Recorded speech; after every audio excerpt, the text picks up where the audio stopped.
Welcome to Northern Powerhouses, our business success stories series of interviews, where we discuss with local business leaders, their backgrounds, their successes and challenges, and what's driving them forward.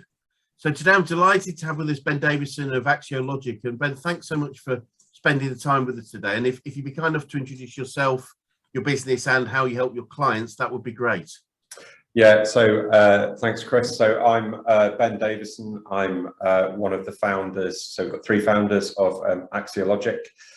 We're a 6-year-old Leeds-based, but we operate nationally, digital delivery consultancy. So we help deliver large and complicated kind of digital services for large corporates and government organisations, as well as helping them to set up kind of modern kind of software engineering and kind of digital delivery kind of organizations. So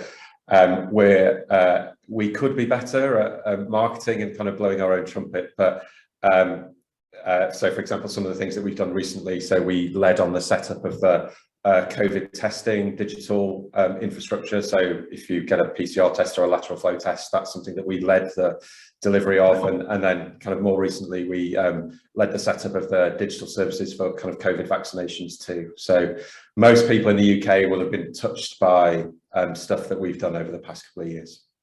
Oh wow, that must have been quite a growth curve in that work, I would imagine, or a rapid requirement to move quickly. Yeah, very interesting stories, actually. So we've always kind of specialized in, a lot of people use the term kind of agile software development, but we try and like not use the agile term, but in ways of working that allow you to build kind of software systems, at real high pace, very high resilience, good degrees of kind of user centricity. And so we've always believed in that, and we've always worked with clients and trying to achieve that.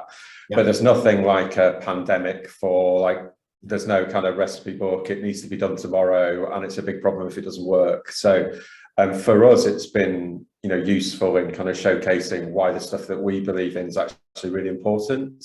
Yeah. And it has been very good for us too. So there are there's lots of interest clearly in those services because they're so important and everybody kind of uses them, and it has allowed us to talk about the work that we've done and what we believe in, and why we believe in it, and we've got relevant kind of fresh examples as to why.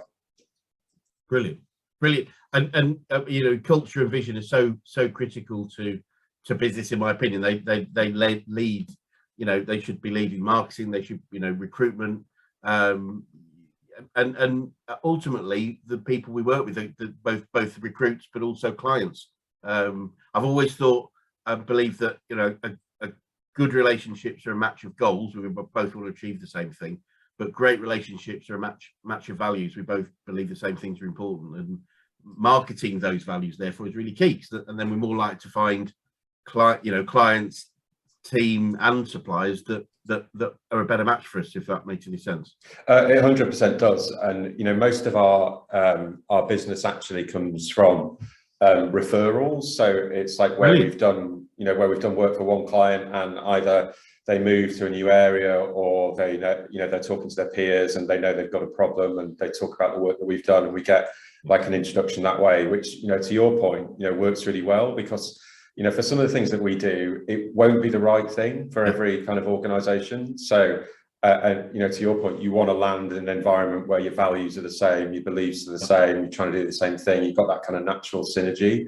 Yeah. There's nothing harder than trying to push against a different set of values or expectations. So so I agree fully with what you said.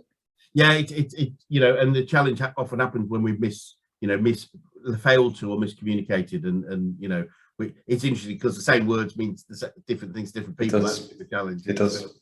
Yeah, but there we go. So how about it would be great just to know a little bit more about yourself, your own background, and sure, how you got into how you founded this business and why this particular one for you.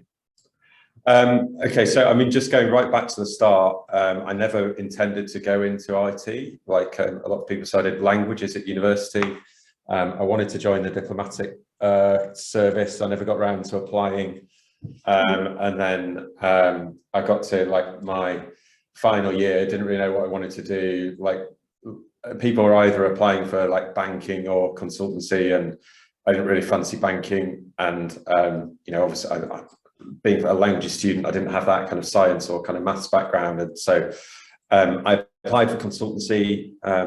Ended up actually going into the strategy side of like consultancy, but there wasn't any work in the strategy practice. So and I think, you know, you have these kind of like moments in life, don't you, where like something happens and you never intended it, but it kind of sets you off down a track. But I ended up working on the congestion charging scheme. Was my kind of like first project that, you know, that I ever did, and kind of that, it was an IT project. Like I found actually that even though I didn't have the technical background, I really enjoyed it. You know, I liked working in those big program environments. I liked the pace, I liked the people, etc. And that kind of really set me off on a track that I've kind of been on ever since, really. But kind of skipping forward a bit as to like, how did we end up with the business that we've got? So I've spent a lot of my career, as have the founders, and actually most of the people kind of working with us, sorting out IT projects that had gone like really bad. Right. Brilliant. So, you know, an example, there were some of the big healthcare programs back in sort of 2007, 2010. That, you know, had all sorts of issues kind of with them, and so myself and the other founders were part of the team that ended up kind of turning that around, and we learned a skill set about, you know, like when the chips are down and you need to sort stuff out, like how do you do it, what do you prioritize, like what you know, what do you stop doing, etc. So we learned a skill set about that, and we found that you know, over the following years, we were doing lots of the same thing. So the state of, you know, IT delivery, you know, isn't great, especially the bigger the project, the more challenges they kind of get into. And we just thought, actually, you know, all the stuff that we're doing to turn around these struggling IT projects, if we just did this stuff from the start, then like we wouldn't get into this kind of position. So we formed the business just basically out of like dissatisfaction with like how IT is generally delivered, and thought, actually, wouldn't it be nice to actually do something right from the start rather than doing like the really hard stuff, which is like sorting it out when it's not working. So that's where the business came from. Like, as you probably experienced, like your kind of vision for the business lasts about 2 seconds. When you actually start talking to people about, you know, like, what is it that they want from you, and so on. So we started thinking, you know, we would deliver lots of projects for people, you know, help them with their big, difficult change kind of stuff. And we still do a lot of that, but actually people were quite interested in the consultancy side of it as well. So, you know, helping them think about how they work and how they should set up their organizations and so on. So we've kind of, we've changed a lot over time, but I think that's good because we've reacted to what customers were looking for, really.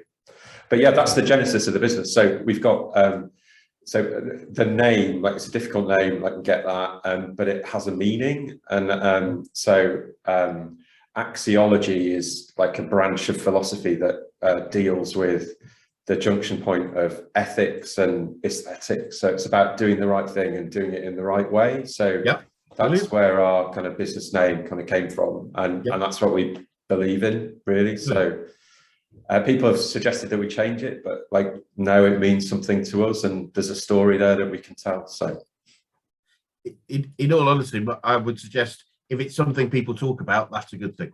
In whichever way they talk about it, it's like, well, you know, what's that all about? It's a great lead in, isn't it?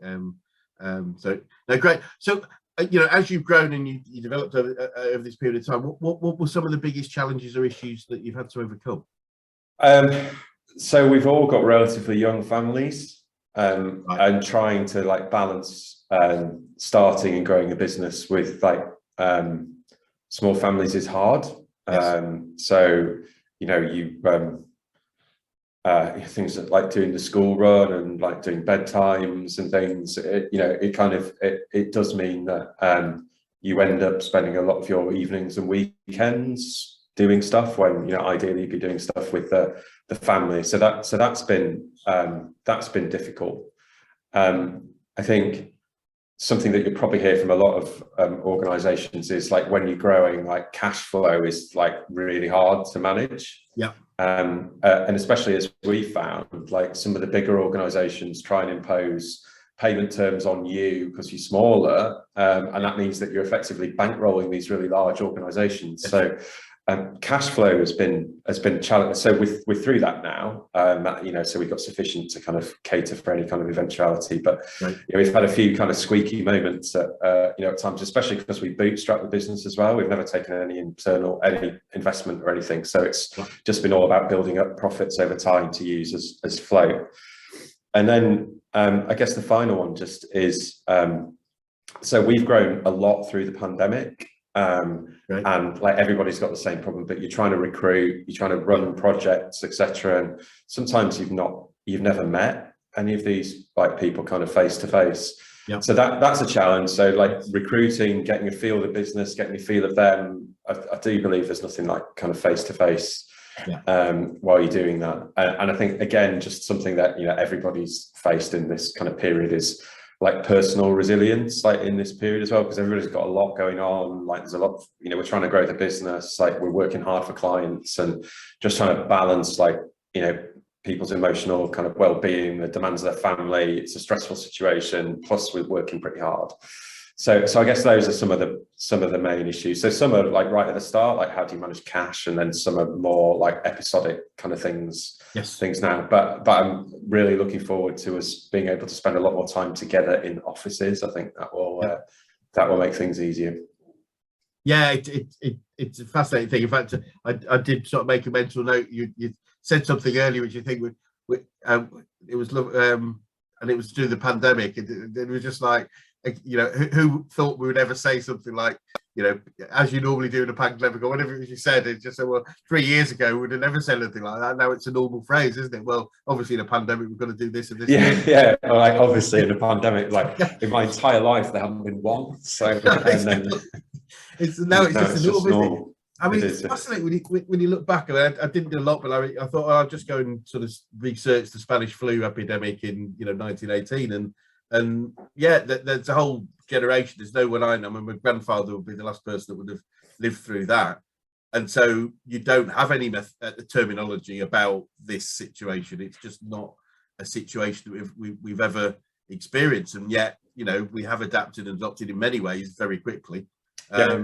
But as I agree with you, I can't wait to get back to something like what I would love to be a normal, which is normal human interaction and you know, just meeting people on a physical basis, which is and just like, you know, spending time on things like this, like just drawing stuff and you know, and like I know there's like modern collaboration tools and so on where you could do it kind of digitally, but there's something about like the physicalness and the interaction between the people and so on that it's just not the same.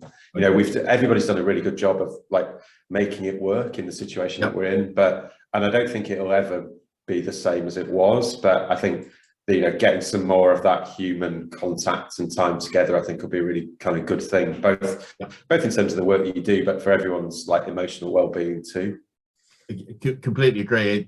I think you know, as you say, the emotional and mental impact of what's happened is a lot more significant than perhaps a lot of people would acknowledge. It's, you know, it is tough. That all these things are not things we're used to doing, and we're very you know, communicative, tactile race, you know, race of humans. It's that is natural to us, the socialization, and yeah, you know, I see regularly the challenges that people are facing, and it's a whole new, you know, it's a whole new world in that respect, isn't it? It is. We haven't had to deal with that. So just looking from a business perspective, what would you say are some of the biggest learnings that you've had over this last few years? Biggest learnings. I think, yeah, great question. I think one of the things that I've personally had to learn is that like what you think is obvious, like maybe isn't obvious to everybody. So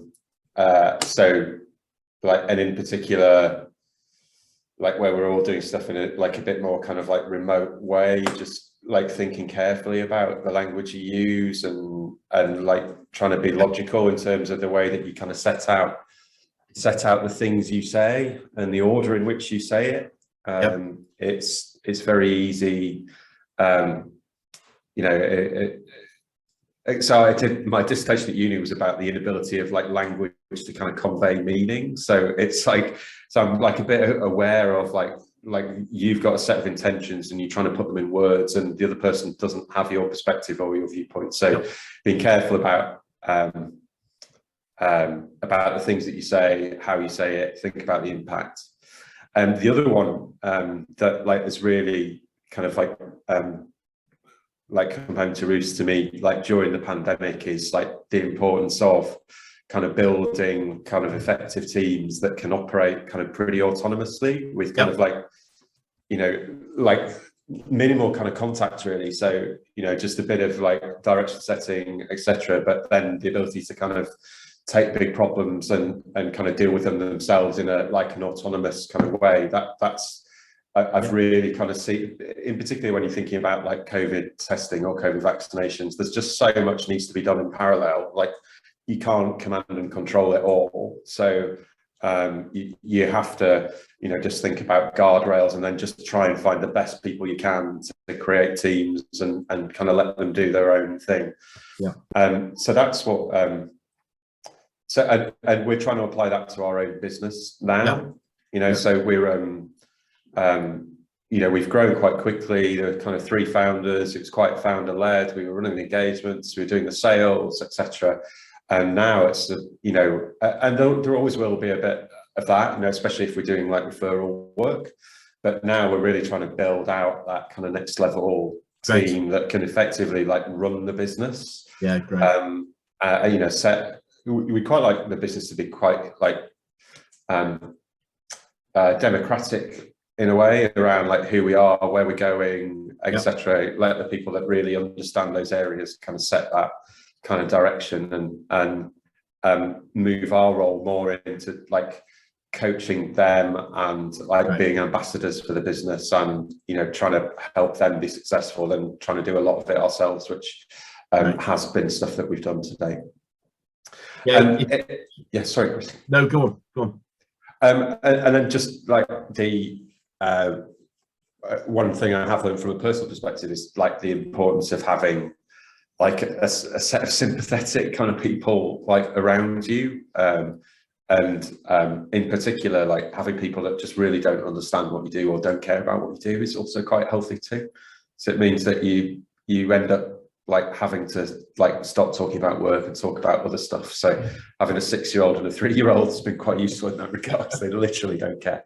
So they do ground us, don't they? It's like, well, yeah, whatever, Daddy, just talk to me about other stuff. Yeah. It's funny about, I mean, I do a lot of work with communication, and you talk about, you know, language communication, but the biggest, a massive challenge I've seen, and this is obviously going for a long time, is use of abbreviated written text as a form of communication, and, you know, emails obviously then into text, and the shortening is, and the challenge is there's no tonality, there's no emotion behind it, so people read things in the mood they're in, not in the mood it was written. And you can't like, and when you're face to face, like you can gauge the mood, you can gauge the sentiment, and that just whole context is missing. Exactly. And so you have to be very careful. In a way, some of the like the collaboration tools like Slack or Teams or whatever are better because you can have a bit more of a dialogue. Whereas like in particular, like email, it's just like fire and forget, isn't it? And it's like there's just nothing there to help you understand.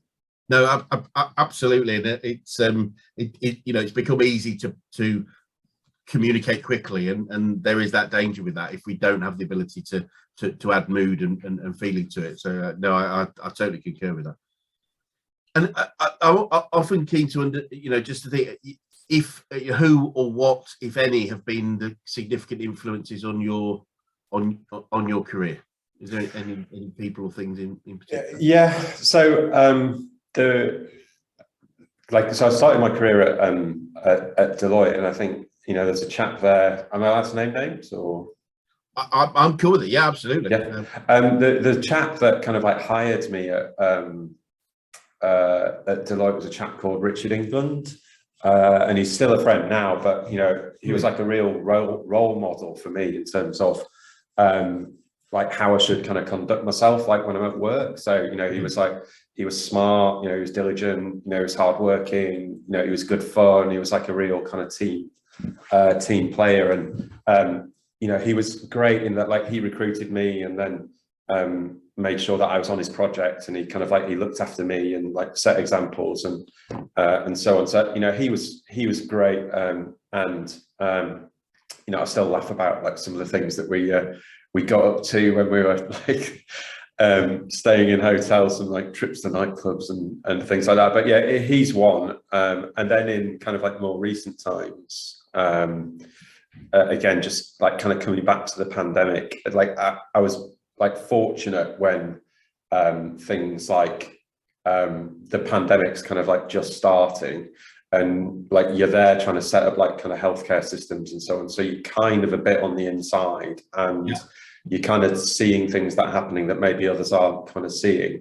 And there's a couple of people really that I'd call out. So one of them was, so whilst I was like setting up all the tech for the digital services for COVID testing, there was a chap that was kind of like running the whole program, like including setting up all the test sites and, you know, or like had accountability for the tech as well. And he was a chap called Alex Cooper. And he was quite a young guy actually, but I think he'd been quite senior in like special forces and so on.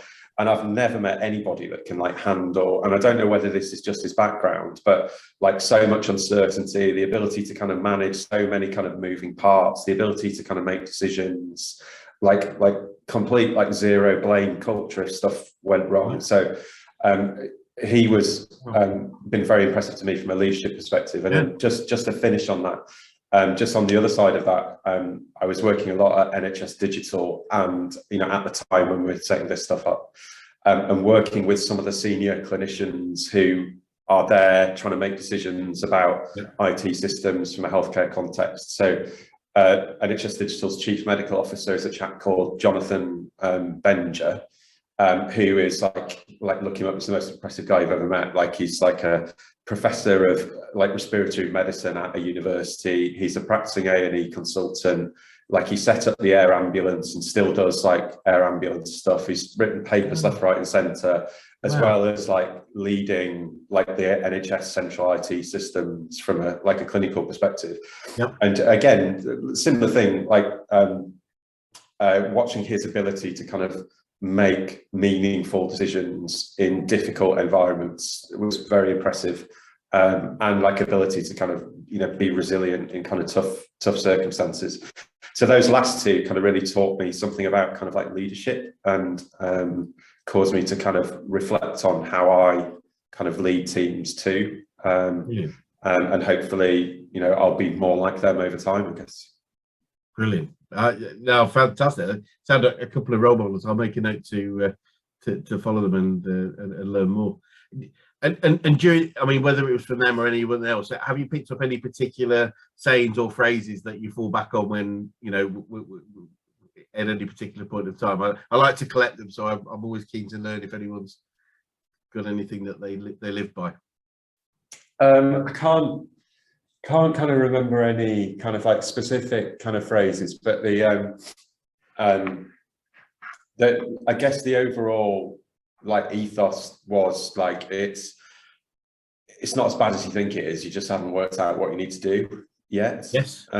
Was kind of like, with just the general kind of perception. And you know, what's the saying? I mean, I'm not saying it came from their mouths, but like perfection was like the enemy of the good, and it's like, let's do something and improve it and like be better tomorrow than you are today, and just keep going. Like you'll never get to perfection, so it's better to act than not to act. So I've always kind of believed that, like, anyway, but then to see them do it in that like such a senior context as well, because sometimes, you know, like, I mean, decision making can be a bit like paralyzing, can't it? It's like, I've got this really big decision to make, and like, what if I get it wrong? And you know, like thinking about it, like Jonathan Benji is like an A&E consultant, like he makes big decisions all the time. And I guess it's the same for Alex, like running big teams in Afghanistan and other things. you have to make decisions. So so that's kind of like one of the things that, you know, I found kind of most impressive. But I can't remember any kind of like specific quotes. I mean, Barack Obama's like great for like specific kind of quotes and so on. And I think a lot of what he says is kind of great, but it's, you know, it's kind of embodied in some of those things that we just talked about. Yeah, I've picked up some amazing ones over the last few weeks. So I always ask people, but and a couple of sort of one comes to mind about the, you know, it not being as bad as it could be. I often say to people in business, and I know this isn't to do with some far more serious things through the pandemic, but businesses, I always say quite often a business can look a bit like a Rubik's Cube, if you remember the Rubik's Cube, but it looks totally messed up. I've never been ever managed to solve it myself, but they're totally messed up. But someone that's got the skill, 3 moves and it can be finished. And yet 3 moves ago it looked totally messed up. And often we are a lot closer to success than we know or we believe, and it's having that faith, as you say, to keep going. And I mean, the only one that I picked up for myself, which was just in again, nothing as serious as those decisions, was that I had to make a decision, but then my actions make it the right one. I can't ever know it's the right one when I make it. It's, you know, it's the future, so we don't know, but we have to make a decision, then do our best through our actions to make it the right one, and that's the best I think we could ever expect of anybody. And like, you know, you if you've made the best decision with the best information that you've got and it doesn't turn out, then like it doesn't matter, you know, like we'll recover from it. Like you did the right thing. It's you know, it's better to do something than not do something. I guess. I think most of the time it is. You know, if where we are isn't the right place, then we've got to make a decision to move somewhere else, and that's it. You know, that's and the you know, the other thing that, like, I guess I learned is that like nothing's impossible, and quite often like you either like your aspirations aren't big enough, or you know, maybe you're not like thinking kind of creatively enough to, but that is like something like Alex like would say. It's like, you know, they're trying to set up thousands of kind of COVID testing sites and so on, and everyone's like scratching their heads and so on. But, and you know, they would come up with kind of creative solutions to do stuff. It's just like having the right mindset and approaching it in the right way. I think you could pretty much get anything done. I absolutely agree. I absolutely agree. I think it's the how. It's the how question, not can question. It's, you know, how do I do it, not can I do it. That just starts there, and that at least opens the mind up. So, I mean, it must be fascinating the situations you've been over the last few years. What we're talking about learning. What would you say you would have learned about yourself?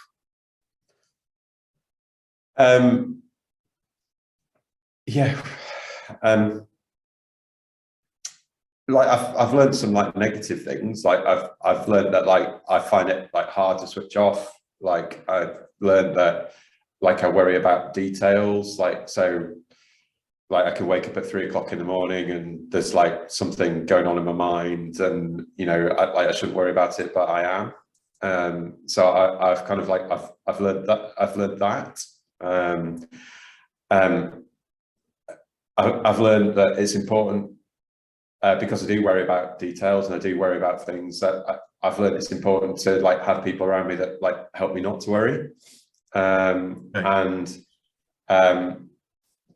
You know, and I really have learned like the importance of having something else to do, like whether it's like, you know, going out on my bike or going for a walk with a dog, or you know, the importance of just getting like time away from work. And I'm one of those people that can get like really locked in and focused, and if I didn't have like my family there going, right, you need to stop work now or whatever, I might just kind of like keep going.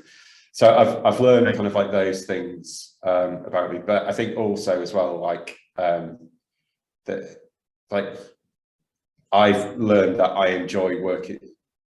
It's not, I don't mind pressure. What I don't like is like a negative working environment. And it's I've learned that like I like, it doesn't matter how hard the work is, but I think if you've got a good positive kind of like working relationship, like you can, like you're respectful to each other, but you can have a joke too, then you can kind of like work through anything. So that's made me think about like how I approach some situations as well. Like, am I expecting too much? Am I applying too much pressure? Am I saying something that could be construed as kind of like negative? So I've learned, coming back to that point about language and so on, I've learned that I need to be better in areas too. Yeah, great.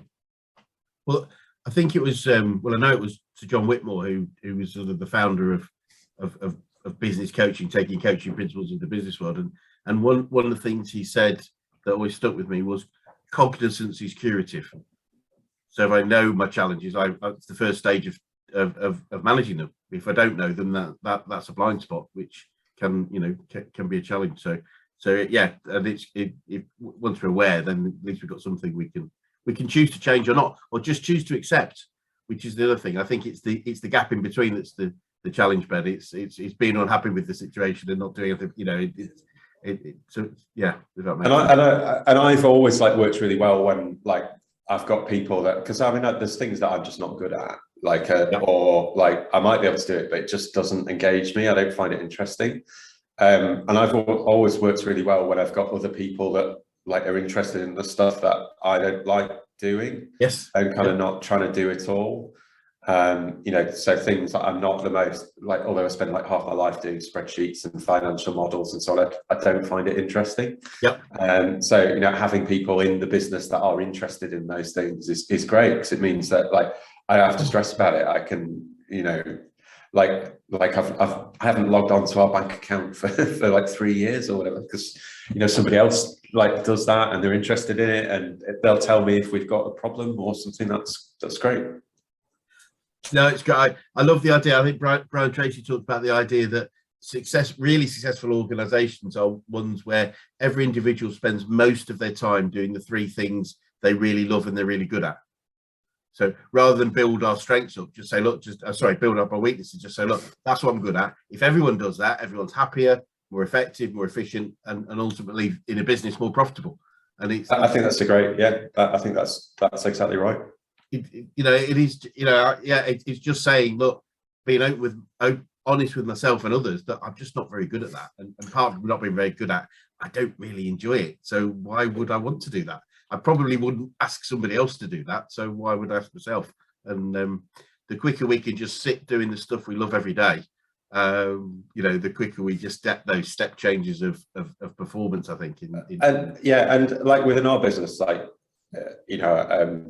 I'm not going to say it's been easy to get to some of those points. We've had some in all businesses, we've had some heated discussions and yep. A bit of shouting about stuff and so on. But quite often that's just letting go of stuff that hasn't been said, and actually it's an opportunity to say it, and actually you're better after you've had that bit of a row, and actually rather than going through a cycle of not saying it, having an argument, then it's a lot better. We'd be better if we talked about stuff generally anyway. So I mean we've got ways to kind of go on that, but it has been good in terms of helping people settle naturally into roles.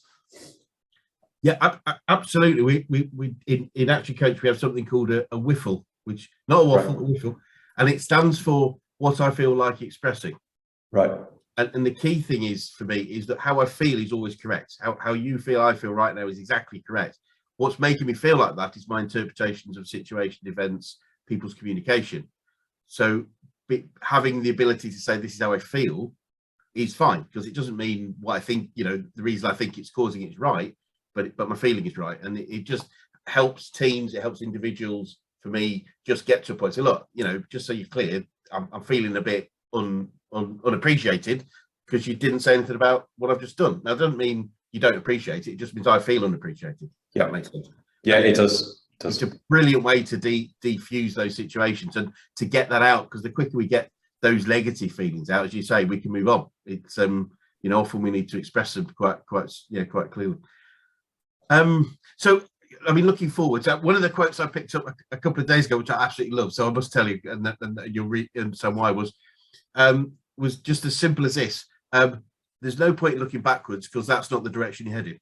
Yeah, that's great. I totally agree. I love it. So looking forwards, what does the future look like for you guys, and what challenges might you see as you develop? So we are just about to kind of move into our new office. So we're at the minute we're in Platform in Leeds, which is like a tech hub for those that kind of don't know it, like shared offices and so on. So we outgrew this like office like ages and ages and ages ago. But we've now got like our own kind of like large kind of 2-story building in the central Leeds that we're moving into hopefully later this month, which we're all kind of like very much kind of looking forward to, but dependent on when a former employer of mine manages to get the fibre line like installed is like the one of the things that's kind of outstanding. So like getting into our new office I think is a big thing for us. You know, it'll be in our colours, it'll be branded, you know, it will be somewhere that we can be kind of like something that we can be kind of proud of. You know, I think we've grown very quickly, like we've grown like 100% every year since we started, and I'm not saying that we'll continue at 100% growth, because I think once you get to, I mean, we'll turn over between like 12 and 15 million this year, so we're not going to keep growing at that rate. But hopefully we will continue to grow at, you know, at a good rate. But you know, in order to do that, it's things we need to do, like scaling out the leadership team, becoming less director-led, you know, more sustainability into the workforce and so on. So a lot of recruitment will be our focus. And for those people that don't know Leeds, it's a very congested market in Leeds. There's lots of big names, lots of kind of tech consultancies and so on. So it's a difficult market. We've had like a reasonable success in kind of recruiting, but I think a lot of our focus will be about trying to, you know, get the right talent into the organisation and you know, consolidate on, like all consultancies, you need to kind of consolidate on your knowledge and build frameworks and all that kind of stuff. So a lot more of that too. Brilliant. And you know, we talked earlier about the strong culture, and I absolutely believe that's fundamental again to recruit great people with a match of values, because that's when it you know, and certainly what I'm seeing at the moment, it's not just recruitment, it's retention. So it's getting them and keeping them, and that's where values and culture and environment and various things are so key. Wowzers, that's exciting. I sold my first business at 12, so it's just great to see you going to the next level. That was fabulous. Yeah, well, it's happened very quickly. So like, and you know, like people say, like, what's your plan? And like, you should always have like your exit in mind or whatever. And but like, we've got small children, so like, we're going to be working for like the next X many years anyway. So our kind of like our plan is to like, I don't know, just keep going. And the way we've always approached it is like, we don't have a particular kind of time frame in kind of mind, but you know, if we try and do the right things by the business and try and make it into the best business we can, then you know, at some point somebody might decide they want to come in and buy us, and that's great. And if they don't, then that's fine. We'll have a good business and we'll enjoy working in it. So yeah, our focus is less on kind of timelines and particular tactics, and more just on about trying to make the business as good as it can be.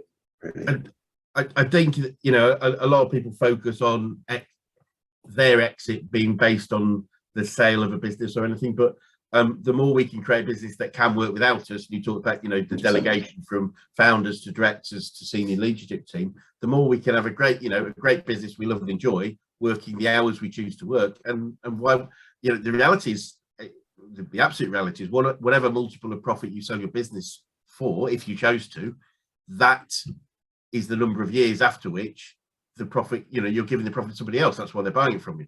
But so if you could keep it the next 20, 30 years, it's very, you know, you can make a lot more money by keeping it than selling it, but it's got to do what you want it to do. Yeah, exactly. And you know, we set the business up for a reason. Like, we want it to look and feel a certain way, we want it to believe in certain things, etc. So you know, we would think very long and hard about any kind of external investment or anybody wanting to kind of come in and buy us, because these like change the nature of your business. So and the nature of the business is important to us.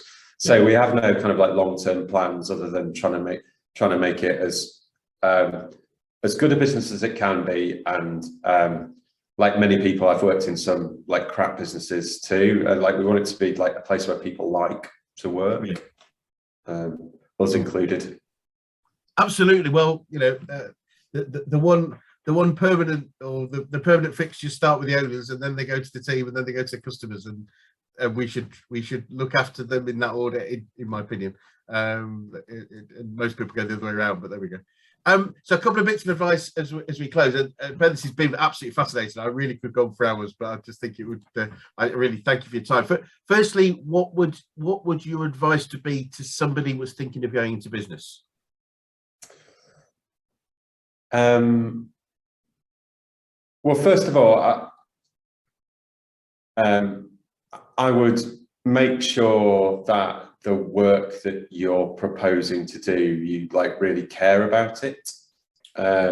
So we do a lot of work with government, and the reason that we do that is because when you work in the IT industry, quite often it's very abstract, and like you can't touch or feel the things that you're doing, especially if you're in the consulting side.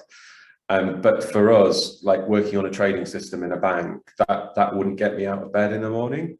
But you know, doing something for government, like you know, immigration services or whatever, it's more tangible. And I think, you know, like being clear on what the type of work you want to do, and like and you know, go after that. And you don't have to be like everything to all people. It's like focus on the stuff that interests you, and kind of go after that. More like I guess more like traditional stuff is like sales is like king. Like you can have a great business, but like if you haven't got any customers, like it's just a group of people sat in a room like talking to each other. So the importance of sales, but at the same time it's kind of good to be a bit modest in your sales, like too. Like nobody likes people that overpromise and kind of under deliver. It's better to be don't underpromise and over deliver, but just be realistic and honest about what you're going to get. And then like from a personal perspective, like if I look back at 18-year-old me, I'd like tell myself to like stop spending as much money going to the pub or going out to nightclubs or whatever, and like do a bit of saving, and then like I probably could have retired by now. But it's very hard to listen to that when like you're 18 and like you've got an old fogey telling you what to do. But you've blown my last question. That was my last question. What would you advise an 18-year-old you?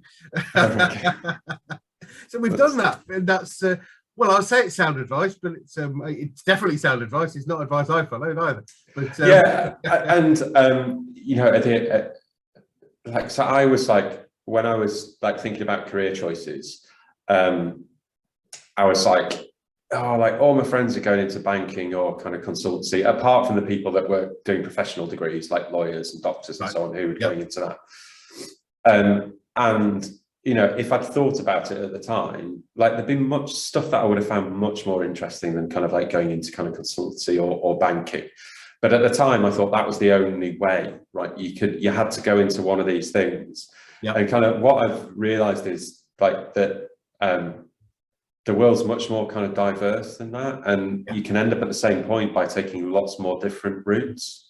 And it's not so much about the industry that you go in, it's more about the type of person that you are, and kind of like what you embody and like how you present yourself and so on, that's important. And the people that do that in the right way will end up in the right spot ultimately. So like going back to kind of 18-year-old me, I wouldn't stress so much about consultancy and or banking or whatever. And you know, I probably would have considered, like, you know, I mentioned the diplomatic service, like I might have considered the civil service, you know, as well. Other things that potentially are more aligned to what I like doing now. Fascinating. Well, look, Ben, it's been an absolute delight and pleasure. Thank you so much for taking the time to. No problem. Thanks for having us.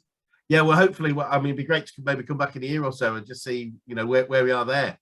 See our new office. We'll show you our lovely paintwork. Definitely, that would be great. They could do it on site. Hopefully, we'll be able to be easy to do actually some physical interviews, which would be really nice to do too. So, but thank you so much for your time today. Great, no problem. Thanks.